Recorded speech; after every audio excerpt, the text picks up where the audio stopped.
നിരവധി മാറ്റങ്ങളാണ് കഴിഞ്ഞ ഒരു വർഷത്തിനുള്ളിൽ കേരളത്തിൽ സംഭവിച്ചത്. ക്ഷേമ പെൻഷൻ വർധനവ് മുതൽ കുതിച്ചുയർന്ന സ്വർണ്ണവില വരെ പൊതുജനങ്ങളെ ബാധിച്ച കാര്യങ്ങളാണ്. എന്നാൽ ഇതൊന്നുമല്ല സാധാരണക്കാരെ സംബന്ധിച്ച് ഈ വർഷത്തെ ഏറ്റവും വലിയ മാറ്റം. നമ്മുടെ ഏറ്റവും പ്രധാനപ്പെട്ട രേഖകളായ Aadhaar card, PAN card, passport എന്നിവയിൽ കേന്ദ്ര സർക്കാർ കൊണ്ടുവരുന്ന നിയമപരമായ മാറ്റങ്ങളാണ് നിത്യജീവിതത്തെ നേരിട്ട് ബാധിക്കുന്നത്.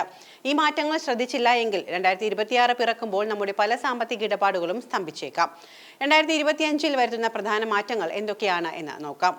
പാൻ കാർഡും ആധാറും തമ്മിൽ ബന്ധിപ്പിക്കുന്നത് 2025 കേന്ദ്ര സർക്കാർ നിർബന്ധിതമാക്കിയിരിക്കുകയാണ്. CBDT പുറത്തിറക്കിയ ചട്ടങ്ങൾ പ്രകാരം 2025 ഡിസംബർ 31 ലിങ്കിംഗ് പൂർത്തിയാക്കാത്ത പാൻ കാർഡുകൾ 2026 ജനുവരി 1 മുതൽ പ്രവർത്തനരഹിതമാകും. പാൻ കാർഡ് പ്രവർത്തനരഹിതമായാൽ ITR ഫയൽ ചെയ്യുന്നത് തടസ്സപ്പെടുമെന്ന് മാത്രമല്ല, നികുതി റീഫണ്ടിംഗ് ലഭിക്കുന്നതിലും TDS കണക്കാക്കുന്നതിലും വലിയ സാങ്കേതിക പ്രശ്നങ്ങൾ നേരിടേണ്ടി വരും. കൂടാതെ പുതിയ പാൻ കാർഡിന് അപേക്ഷിക്കുന്നവർക്ക് ഇനി ആധാർ അധിഷ്ഠിത പരിശോധന നിർബന്ധമാണ്. അതുകൊണ്ട് അപേക്ഷിക്കുന്നതിന് മുൻപ് ആധാറിലെ വിവരങ്ങൾ കൃത്യമാണ് എന്ന് ഉറപ്പുവരുത്തേണ്ടതുണ്ട്. ആധാർ വിവരങ്ങൾ അപ്ഡേറ്റ് ചെയ്യുന്നതിൽ വലിയ രീതിയിൽ ഇളവുകളാണ് UIDAE ഈ വർഷം വരുത്തിയത്. അക്ഷയ സെന്ററുകൾ കയറി ഇറങ്ങാതെ തന്നെ പേര്, വിലാസം, ജനന തീയതി, മൊബൈൽ നമ്പർ എന്നിവ ഇനി ഓൺലൈനായി അപ്ഡേറ്റ് ചെയ്യാൻ സാധിക്കും. അതിനായി അറിയേണ്ട നിരക്കുകൾ ഇപ്രകാരമാണ്.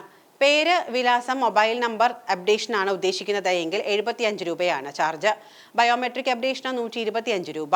കുട്ടികൾക്ക്, അതായത് 5 മുതൽ 7 വയസ്സ് വരെ, 15 മുതൽ 17 വയസ്സ് വരെ സൗജന്യ ബയോമെട്രിക് അപ്ഡേറ്റ് ആണ് നൽകുന്നത്. ആധാർ റീപ്രിന്റ് ചെയ്യാൻ 40 രൂപയാണ് ഫീസ്.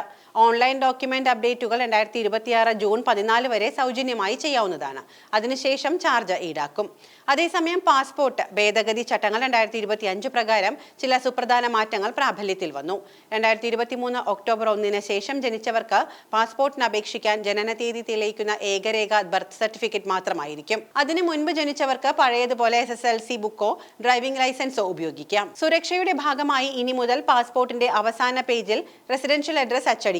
പകരം വിവരങ്ങൾ എൻകോഡ് ചെയ്ത ഒരു ഡിജിറ്റൽ ബാർകോഡ് ആയിരിക്കും ഉണ്ടാവുക.